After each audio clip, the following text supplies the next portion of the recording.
Number 24। ठीक है, तो पीछे अपन जो है वो आर्टिकल 22 पिछली क्लास में पढ़ रहे थे, लेकिन वो पूरा नहीं पढ़ा था, तो अब मैं शुरुआत से एक बार वापस जो है उसे शुरू कर देता हूँ। उसको रिवाइज भी कर लेंगे अपन और उसको आगे भी बढ़ेंगे। उसमें आर्टिकल 22 में दिया गया है कि protection against arrest and detention. आपको जब अरेस्ट किया जाता है, जब आपको डिटेंशन में रखा जाता है, उस समय भी आपको जो है वो कुछ प्रोटेक्शन जो है वो दिया जाता है। तो क्या दिया जाता है? जब भी किसी व्यक्ति को कुछ दशाओं में गिरफ्तारी और निरोध के विरुद्ध संरक्षण, protection against arrest and detention in certain cases. तो अपन ने देखा कि इसमें क्या अधिकार है। इसमें 3 अधिकार आपको दिए जाते हैं कि जब भी आपको गिरफ्तार किया जाएगा, आपको कारण बताना पड़ेगा। Right to know the ground of detention. ठीक है, right to know the ground of detention. क्यों आपको डिटेन करके रखा जा रहा है, जेल में क्यों रखा जा रहा है, इसका कारण बताना पड़ेगा। दूसरा, आप वकील से एडवाइस ले सकते हैं, वकील से परामर्श। Right to consult and be defended by legal practitioner. Legal practitioner जो भी है उससे आप कंसल्ट भी कर सकते हैं और उसके द्वारा डिफेंड भी हो सकते हैं। और तीसरा जो आपको अधिकार है वो दिया गया है कि विद इन 24 आवर्स, 24 घंटे के भीतर मजिस्ट्रेट के सामने पेश किए जाने का अधिकार। पुलिस ज्यादा समय तक अपनी कस्टडी में आपको नहीं रख सकती। You have right to be presented before magistrate within 24 hours and journey time is excluded. Journey time is not included in these 24 hours. इन 24 घंटों में जर्नी का समय इंक्लूड नहीं है। लेकिन 2 प्रकार के लोगों को ये अधिकार प्राप्त नहीं है। वो 2 प्रकार के लोग कौन हैं? अपवाद, एक्सेप्शंस, यानी कि इन्हें ये अधिकार प्राप्त नहीं है। शत्रु देश के नागरिक, एलियंस, शत्रु देश के नागरिक, सिटीजन्स ऑफ एनिमी कंट्री। और मैंने ये भी बताया था एनिमी कंट्री किसे कहते हैं? जिस देश से हमारा युद्ध चल रहा है, तो युद्ध जिस समय चल रहा है, युद्ध शुरू होता है और शांति संधि होती है, इन बिटवीन वो कंट्री हमारी एनिमी कंट्री कहलाती है। तो क्योंकि इस समय हमारा किसी भी देश के साथ युद्ध नहीं चल रहा है, तो इसलिए हमारा देश अभी हमारा कोई भी शत्रु नहीं है। तो उस समय, युद्ध के समय, अगर उस देश का कोई नागरिक हमारे यहाँ पे गिरफ्तार किया जाता है तो उसे ये अधिकार नहीं है। दूसरा, प्रिवेंटिव डिटेंशन लॉ के तहत अगर किसी को अरेस्ट किया जाता है, निवारक निरोध कानून के तहत, निवारक निरोध, प्रिवेंटिव डिटेंशन लॉ। और इसके दिए थे 2 तरह के कानून जो है वो होते हैं, punitive detention, punitive detention and preventive detention. Punitive detention उसे कहते हैं किसी व्यक्ति ने अपराध कर लिया है, उसके बाद उसको पनिशमेंट देने के लिए यदि जेल में रखने के लिए जो कानून बना है, उसे प्यूनिटिव डिटेंशन जो है वो कहते हैं, प्यूनिटिव डिटेंशन लॉ कहते हैं। और प्रिवेंटिव डिटेंशन, किसी ने अपराध नहीं किया है तो उसे अपराध करने से रोकने के लिए जो कानून बनता है, और उसके लिए रोकने के लिए किसी को अगर जेल में डालते हैं तो उसे निवारक निरोध कहते हैं। और इसके उदाहरण मैंने आपको बताया था, पोटा, टाडा, रासुका, मीसा, ठीक है, कोफेपोसा, अभी यूएपीए जो अभी वर्तमान में लागू है। तो ये 2 अपवाद हैं। ठीक है, अब जिनको ये जो लोग हैं, इनके अधिकार, किनके अधिकार?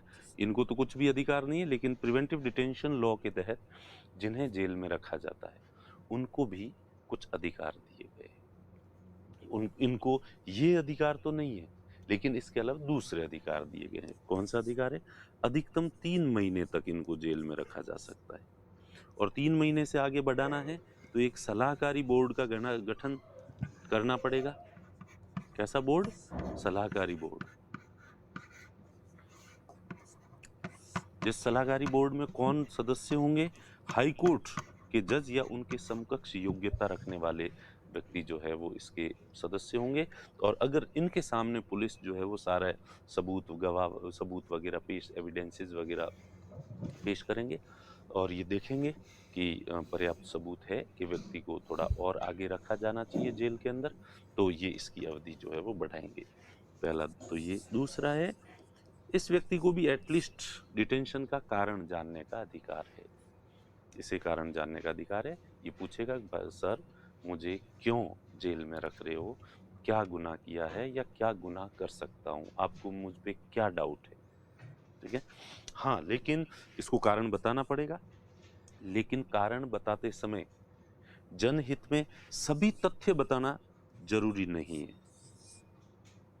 ठीक है, all facts are not to be disclosed before him. If there are some facts which are important for the public safety, then these facts can't be disclosed before him. ठीक है, तो कुछ तथ्यों को छुपाया जा सकता है, नहीं कुछ तथ्य बताने से इनकार किया जा सकता है। और तीसरा, इसको भी अपील, सिंपल भाषा में कहें तो appeal. he shall be given the opportunity to make representation before the court against his detention order. उसका जो डिटेंशन ऑर्डर है उसके अगेंस्ट कोर्ट में रिप्रेजेंटेशन दे सकता है, अपील कर सकता है। ये भी इसके घर वालों में से कोई भी व्यक्ति जाके और न्यायालय में जो है जमानत के लिए याचिका दायर कर सकते हैं और न्यायालय उस पर विचार कर सकता है। तो इस तरह से है। और अब फिर संसद को एक और अधिकार दिया गया है कि संसद जो है ये अगर विशेष जो मामले हैं उसमें ये जो 4 माह की अवधि है कि सलाहकारी बोर्ड की अनुमति के बिना, सहमति के बिना 4 माह से अधिक नहीं रखा जा सकता, तो सलाहकारी बोर्ड के बिना भी, एडवाइजरी बोर्ड के बिना भी 4 माह से अधिक रखने के लिए प्रावधान भी कर सकती है पार्लियामेंट चाहे तो। कोई भी स्पेशल कानून बनाएगी उसमें कहेगी कि नहीं नहीं नहीं 12 महीने तक जो है वो सलाहकारी बोर्ड की सलाह जरूरी नहीं है और किसी को हिरासत में रखा जा सकता है, तो संसद ये कर सकती है, पहली चीज। दूसरा, संसद के पास यही है कि अधिकतम अवधि, maximum duration of detention can be decided by the parliament. Parliament can decide the maximum duration of detention, total कितना रहेगा। सलाहकारी बोर्ड भी इसकी जो है वो आगे बढ़ाता रहेगा, नहीं नहीं नहीं नहीं इसको तो रखते जाओ रखते जाओ रखते जाओ, तो अधिकतम कितने, 10 साल 20 साल, तो ये संसद तय करेगी। हर एक कानून में अलग अलग होता है कि कितने समय तक जो है वो उसे जेल में रखा जाएगा, तो अधिकतम अवधि। और तीसरा है कि ये जो एडवाइजरी बोर्ड है ये किस तरह से काम करेगा, इसकी जो प्रक्रिया है एडवाइजरी बोर्ड की वो निर्धारित पार्लियामेंट करेगी कि एडवाइजरी बोर्ड जो है वो किस तरह से काम करेगा। तो यहां तक अपन ने पढ़ा था। अब अपन देखते हैं कि ये जो प्रिवेंटिव डिटेंशन लॉ है, निवारक निरोध कानून है, ये कौन बना सकता है। तो प्रिवेंटिव डिटेंशन लॉ संसद बना सकती है, पार्लियामेंट बना सकती है, और राज्य विधानमंडल, स्टेट लेजिस्लेचर जो है, दोनों बना सकते हैं। Parliament and state legislature both can make preventive detention law, दोनों बना सकते हैं। अब ऐसी कौन सी स्थितियां हैं जिनके लिए प्रिवेंटिव डिटेंशन लॉ जो है वो बनाया जाता है। तो पार्लियामेंट जो है, कुछ सब्जेक्ट ऐसे हैं जिन पर केवल पार्लियामेंट ही बना सकती है। तो 3 सब्जेक्ट है, बहुत सिंपल। ठीक है, रक्षा, डिफेंस। डिफेंस से रिलेटेड जो है वो केवल जो है, दूसरी है, तीसरा एक्सटर्नल अफेयर्स, विदेशी मामले। External affairs, defence, security of India and external affairs, ये जो 3 मैटर हैं सब्जेक्ट, ऑब्वियस सी बात है ये यूनियन लिस्ट के सब्जेक्ट है, और यूनियन लिस्ट के सब्जेक्ट पे कानून कौन बना सकता है, पार्लियामेंट। और पार्लियामेंट इन 3 उद्देश्यों के लिए बना सकती है, और आगे 3 और हैं जिनको भी देखेंगे अपन, लेकिन ये जो 3 हैं इनके लिए प्रिवेंटिव डिटेंशन लॉ कुल 6 ऑब्जेक्टिव्स के लिए बनाया जाता है। कितने उद्देश्यों के लिए, 6 ऑब्जेक्टिव्स होते हैं। उन 6 ऑब्जेक्टिव्स में से 3 ऑब्जेक्टिव्स ऐसे हैं, 3 उद्देश्य ऐसे हैं जिन पर केवल पार्लियामेंट बना सकती है, और बाकी 3 और ऐसे हैं जिन पर पार्लियामेंट और स्टेट लेजिस्लेचर दोनों बना सकते हैं। तो ये तो हो गया। अब उसके बाद जो है अपन देखें कि संसद और राज्य विधानमंडल, स्टेट लेजिस्लेचर।